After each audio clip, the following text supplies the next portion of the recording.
Senator from Rhode Island. Mr. President, I ask unanimous consent that the pending quorum call be lifted. Without objection. Thank you very much. Mr. President, we are considering the nomination of Congressman Mulvaney to become the Director of the Office of Management and Budget.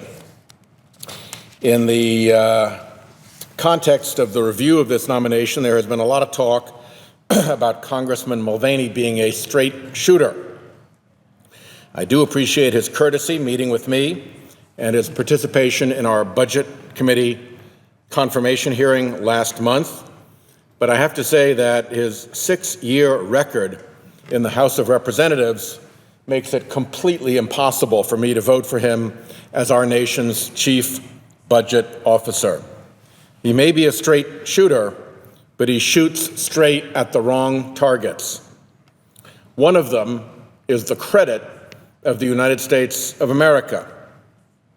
In the House of Representatives, Congressman Mulvaney repeatedly put our economy in jeopardy by voting to let the federal government default on its obligations. He had an opportunity after his nomination, when he came before the Budget Committee, to pivot to a more mainstream and responsible position, but he refused.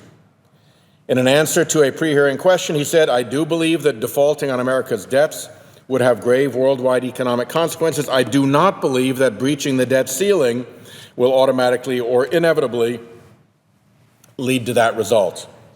Well, if you breach the debt ceiling, and if you honor the debt ceiling law, that means that our government would not have the money to pay all of its bills. Something has to be defaulted on, or the debt ceiling is a complete chimera.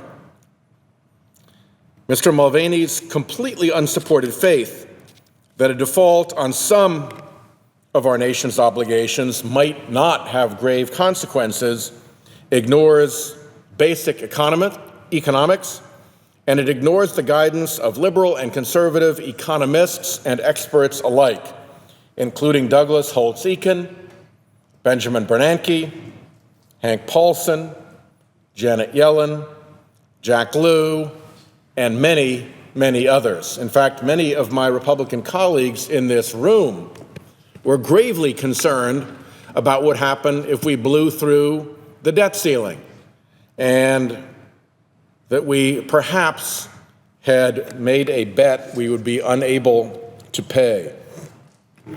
To put it simply, lenders tend to charge more for riskier loans, and a borrower that won't pay all of its bills on time is riskier than one that does.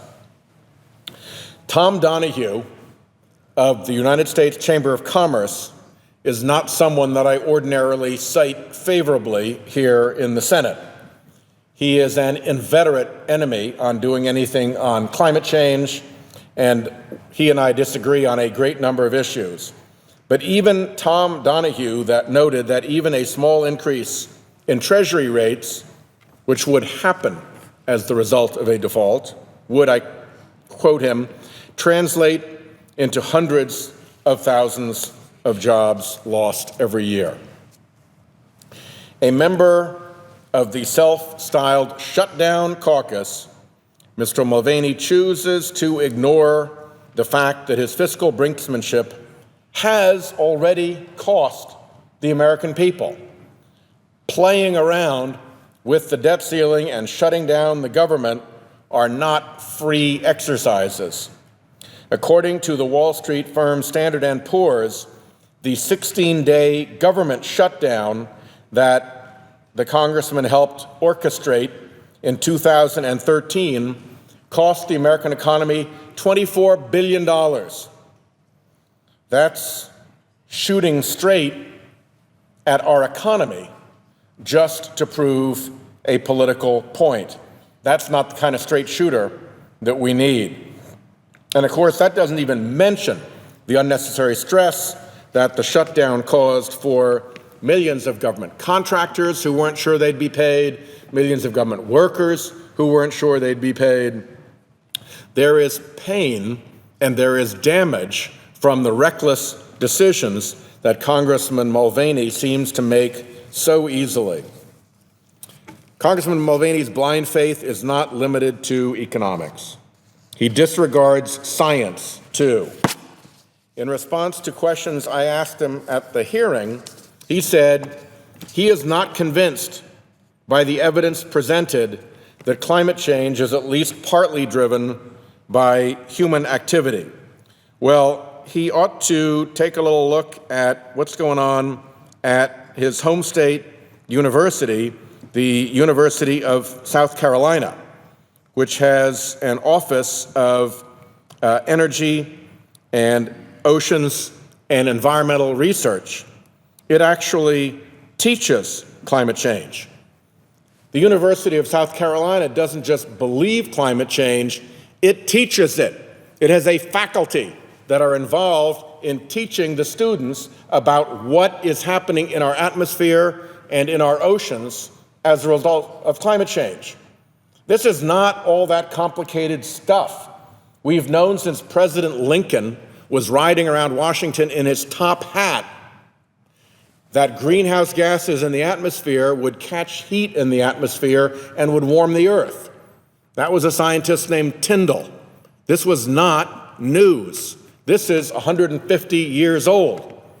And it is simple, elemental chemistry, what happens when you ramp up the level of CO2 in the atmosphere and how that works in the oceans. The CO2 gets absorbed by the oceans. The oceans, as a result of absorbing CO2, become more acidic. And what we are seeing now is the fastest acidification of the ocean in the experience of humankind. Indeed, in probably like 100 times the experience of humankind. You have to go back 50 million years to find a similar rate of acidification of the ocean. Well, Mr. Mulvaney represents South Carolina. South Carolina is a coastal state. It is an ocean state. The University of South Carolina studies its oceans. They know ocean acidification is happening. When the congressman says that he's not convinced by the evidence presented, something other than being a straight shooter is going on.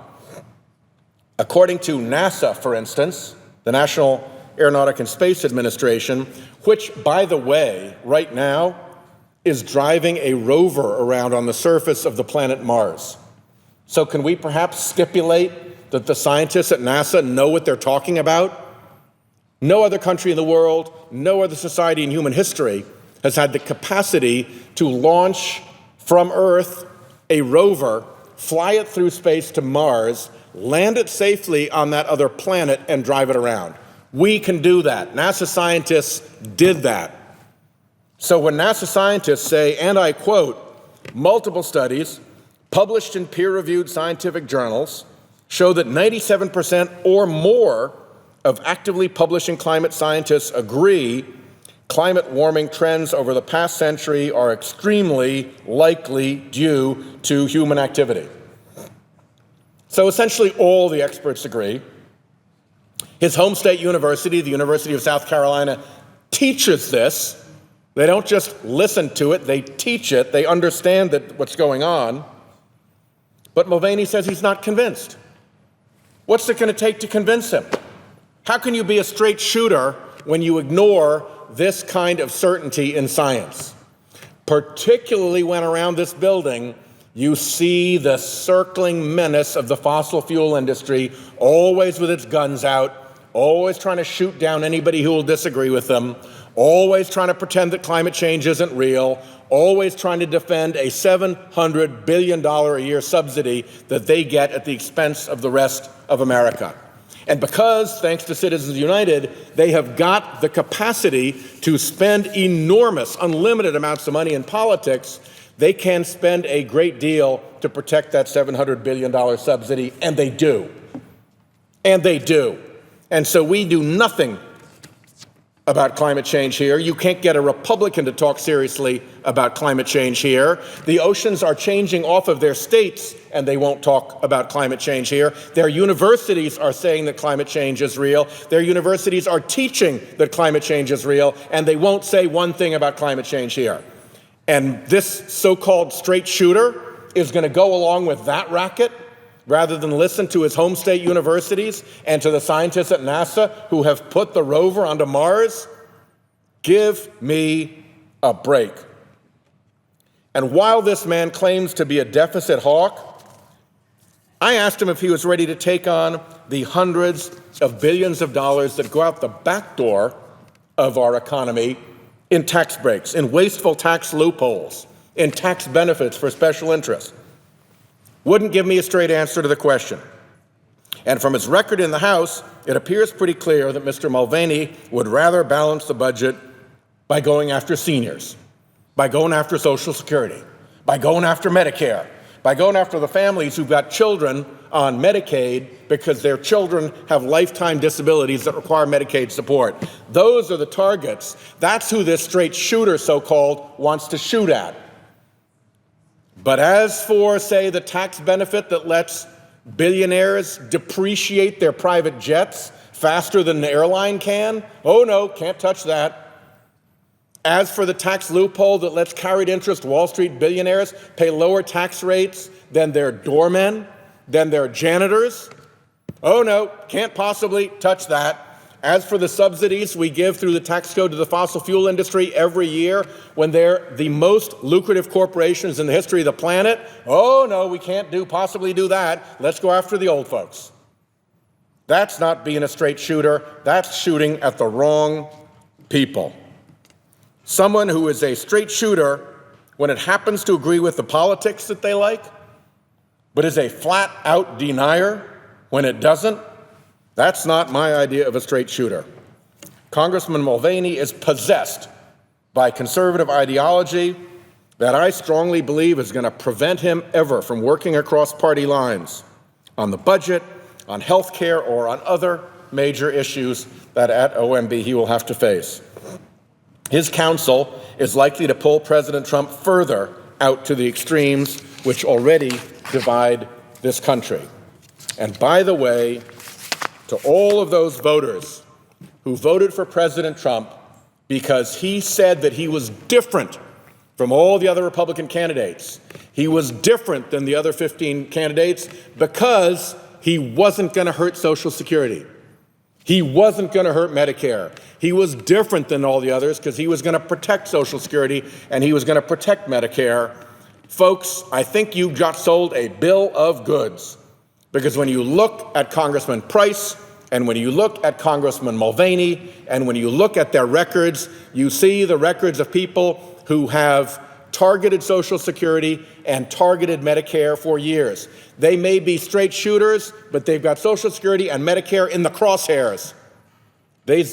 Those are not the right targets for us to be shooting at in a tax system that's riddled with special interest loopholes and in a country that is so divided and where the poor and the elderly are struggling compared to the people who are at the very top, who have basically gathered all of the economic benefit of our growth since the Great Depression. So for all of those reasons, I will be completely unable to support this person's confirmation. I am sorry, because I would like to have seen the president make the slightest gesture in the direction of bipartisanship, the slightest gesture in the direction of compromise, the slightest gesture in the direction of reasonableness. But out of this White House on the civilian cabinet, we have seen nothing like that. It is a cabinet that is completely controlled by right-wing ideology and appalling special interests. Usually the special interest that is the most dangerous and worst special interest that the agency has to regulate. And instead of accepting that as the agency's responsibility, he's brought that special interest in, brought the fox into the henhouse. If there was ever a fox in the OMB henhouse to take our Social Security folks and our Medicare folks and hurt them, it is this congressman. I cannot accept his nomination. I will vote against it. I yield the floor.